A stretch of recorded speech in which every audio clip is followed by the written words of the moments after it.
दोस्तों, यदि एक विशालकाय विदेशी ग्रह हमारे सौर मंडल में प्रवेश कर गया होता तो कैसा होता। पृथ्वी जो सूर्य के चारों ओर चक्कर काट रही है, उसके विपरीत बिलियंस के रूप में बिखरे हुए कई विदेशी ग्रह मिल्की वे में घूम रहे हैं। किसी भी मेजबान तारे से बांधे नहीं गए। उनमें से एक को सौर मंडल की किनारे पर देखा गया है। दोस्तों, अगर यह अंतरस्थ वस्तु हमारे सौर मंडल में प्रवेश करती है तो यह अंतरिक्ष आक्रमणकारी ग्रहों की चालों को कैसे प्रभावित करेगा। क्या यह संभव है कि यह पृथ्वी को आबादी जोन से बाहर धकेल दे। दोस्तों, आप देख रहे हैं कैसा होगा अगर एक विदेशी ग्रह हमारे सौर मंडल में प्रवेश करता। यदि कोई ग्रह किसी तारा प्रणाली से संबंधित नहीं होता है तो उसे विदेशी ग्रह माना जाता है। यह एक अंतर्गोलाकार ग्रह है जिसका एक आकर्षक नाम है, सिर्फ 20 प्रकाश वर्ष दूर है। यह पृथ्वी के लगभग 17,000 गुना आकार का है और इसमें एक शक्तिशाली चुंबकीय क्षेत्र है जो इसे अविश्वसनीय ऑरोरास के साथ चमकाता है। दोस्तों, अगर यह विशाल बाहरी ग्रह हमारे सौर मंडल की सीमाओं को लांघता तो क्या यह अर्थ है कि जीवन का अंत पृथ्वी पर हो जाएगा।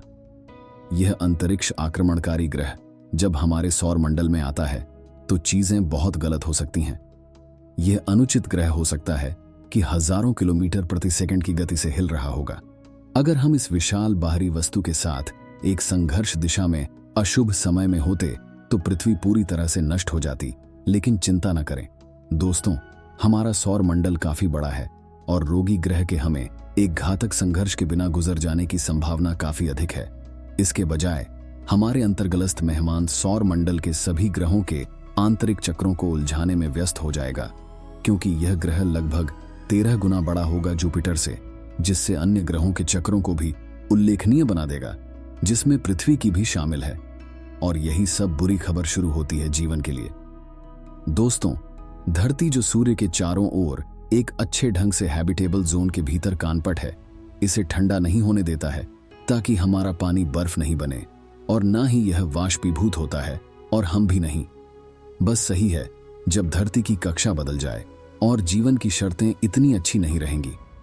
रोगी ग्रह हमें हैबिटेबल जोन से बाहर धकेल सकता है, जिससे हमें सूर्य के पास बहुत नजदीक ले जाएगा और अत्यधिक गर्मी के बाद ठंडे सर्दियों का सामना करना पड़ेगा। इस स्थिति में जल्दी गर्मी हमें फसलें उगाने के लिए कम समय देंगी और हमारे पहले अनंत शीतकाल के अंत में मानवता को खाद्य की कमी का सामना करना पड़ेगा। यहां तक कि हमारी प्रजाति को भूखा मरने का सामना करना पड़ सकता है। धरती बड़े अंधकार में गिर सकती है। दोस्तों, इसके बजाय हमें अधिक ग्रीन हाउस गैसें निकालने की कोशिश करनी पड़ेगी ताकि सर्दियों में गर्मी प्राप्त हो सके। ग्रीन हाउस गैसों को सूर्य की रोशनी को गर्म करने के लिए बहुत कारगर माना जाएगा, लेकिन यह गैसें शीघ्र गर्मी के समय में भी उपयोग की जा सकती हैं। दोस्तों, अगर पृथ्वी हैबिटेबल जोन से बाहर हो गई तो विशेषकर ठंडे मौसम में हमारी जीवन शैली में बहुत बदलाव आएगा।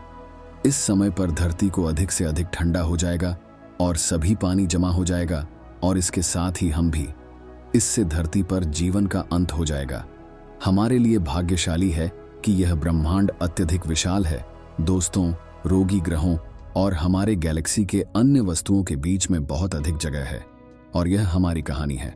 दोस्तों, अगर किसी ने हमें दूसरे जीवन रूप में परिणाम हो सकता है तो वह किसी अन्य कैसा होगा की कहानी है।